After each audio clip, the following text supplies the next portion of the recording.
Asian garden. Oh, Shepherd of God Loka. Where have you come from? Uncle Benny, bakit there's an accident? Come along. What sort of accident?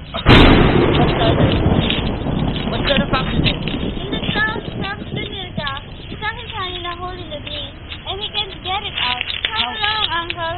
How is he supposed to send in? What for? Wanted to get the cuckoo's egg out of the hole from me. The day has hardly begun and already you're in trouble. Well, what am I to do with you now? I must come. No, I must. Come, little orphan. So it's already begun. But that's fine, Piokla old girl. The trees and the grass are fed by the rain as we are bred. And as for the thunder, don't be frightened, silly. Why should it kill a little thing like you? Holy, holy, holy. There would be a dreadful mess on us. Family girl, it's running down my neck. But don't be frightened, silly. The grass will be dry again, the earth will be dry again, and we shall be dry again.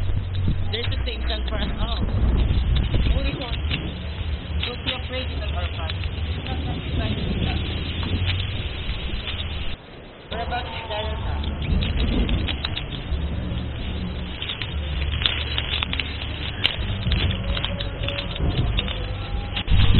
A terrible lot of thunder, Terenzi.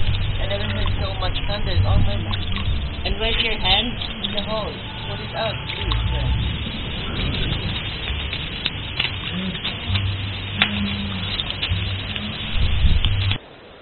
It's terrible. How it's thundering. What makes it thunder, sir? One cloud sniffs another one. The dogs flew by you with attitude. They must be nestling near the Mishra mountain.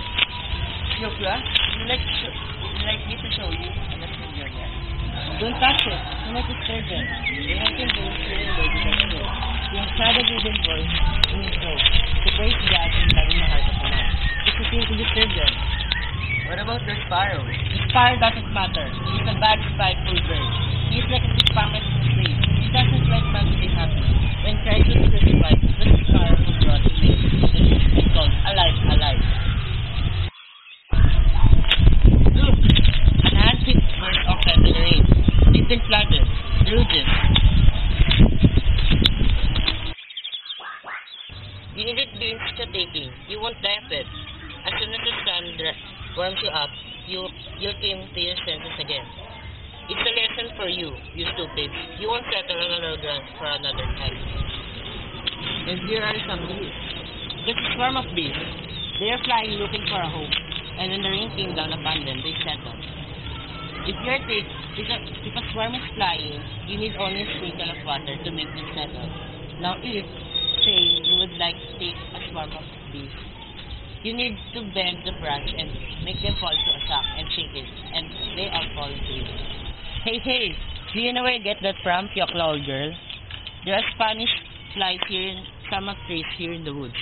They are trickled by the rain off, and the drop has fallen to your neck. That's what has made the swelling. Look, that herb gives to you when your nose is bleeding. It does good into your nose.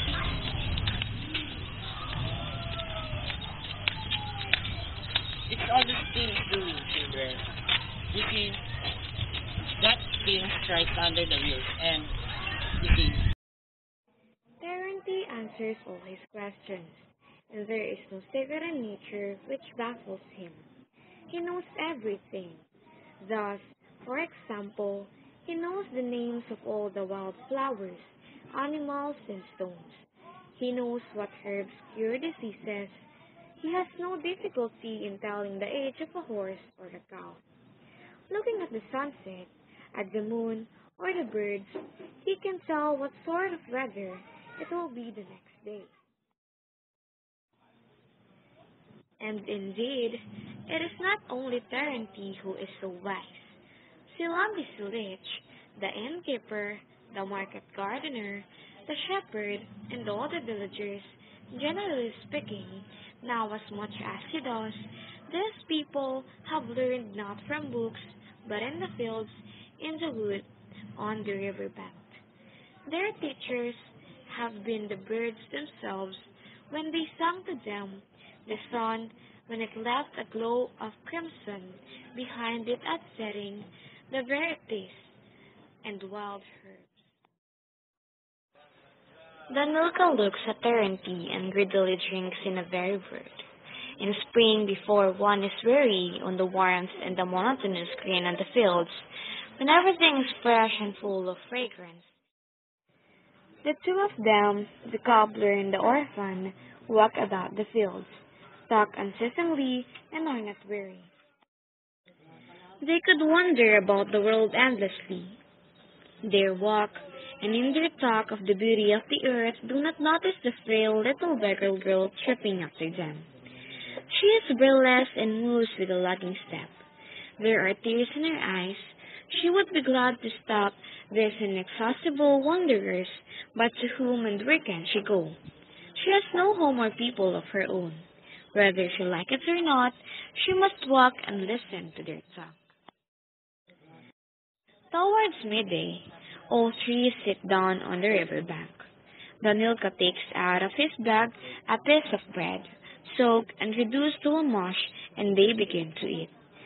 Terenti says a prayer when he has eaten the bread, then stretches himself on the sandy bank and falls asleep. While he is asleep, the boy gazes at the water, pondering. He has many different things to think of. He has just seen the storm, the bees, the ants, the train. Now, before his eyes, fishes are whisking about.